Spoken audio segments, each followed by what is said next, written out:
SIR আতঙ্কে মৃতের পরিবারে বিক্ষোভ, মৃত সুশান্ত বিশ্বাসের পরিবারে বিক্ষোভ।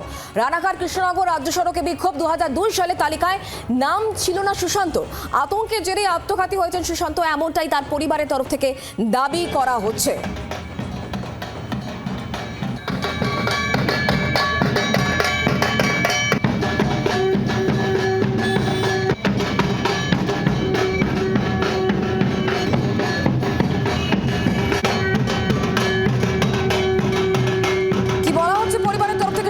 আমাদেরকে আরো জানাবেন। আমাদের সঙ্গে এই মুহূর্তে রয়েছেন আমাদের প্রতিনিধি বিশ্বজিৎ। বিশ্বজিৎ, পরিবারের বক্তব্য কি?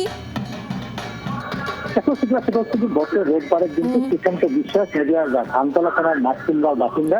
তিনি 2002 সালে যেহেতু ভোটার তালিকায় তার নাম ছিল না এবং তার কারণে তিনি দীর্ঘদিন ধরে আতঙ্কে ভুগছিলেন। এবার সেই কারণেই গত রোববারের দিন তিনি গলায় দড়ি দিয়ে আত্মঘাতী হন এবং আত্মঘাতী হওয়ার পরেই বিষয়টা পরিষ্কার হয়। এবং আজকে যেহেতু মোদী আসবেন পাহাড়পুরে, সেখানে রানাঘাট কৃষ্ণনগর যে রাজ্য সড়ক আছে, সেই রাজ্য সড়কের উপরে আটতলা মোড়ের কাছে সেই সমস্ত পরিবার যারা সমস্ত একেবারে ধরা গলায় দিয়ে মতুয়া সম্প্রদায়ের মানুষকে সামনে নিয়ে তারা বিক্ষোভ দেখাচ্ছেন। তাদের একটাই দাবি যে তার বাবা যে এসআইআর আতঙ্কের কারণে মারা গেছে এবং সেই বার্তা দিতেই আজকে তারা এখানে বিক্ষোভ করেছে। সেই জায়গা থেকে স্থানীয় বিজেপি নেতৃত্বের বক্তব্য কি?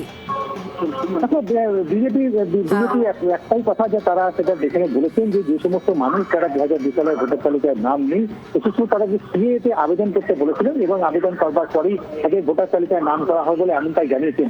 কিন্তু তার সেই পরিবার যে সমস্ত মতুয়া সম্প্রদায় বেশ কিছু মানুষ আছেন, তারা সেই সমস্ত জিনিসকে মানতে পারছেন না, দেশ ছাড়া হওয়ার সম্ভাবনা রয়েছে এবং সাম্প্রতিককালে যে বাংলাদেশের যে সমস্ত অশান্ত পরিবেশ, সেই সমস্ত পরিবেশের কারণেই তারা কিন্তু দীর্ঘদিন ধরে আতঙ্কে ভুগছিলেন এবং দেশ ছাড়া হওয়ার একটা সম্ভাবনা রয়েছে বলে মনে করছেন। অনেক ধন্যবাদ আমাদের সঙ্গে টেলিফোন লাইনে থাকার জন্য। বাংলার আওয়াজ, বাঙালির আবেগ, জি 24 ঘন্টা।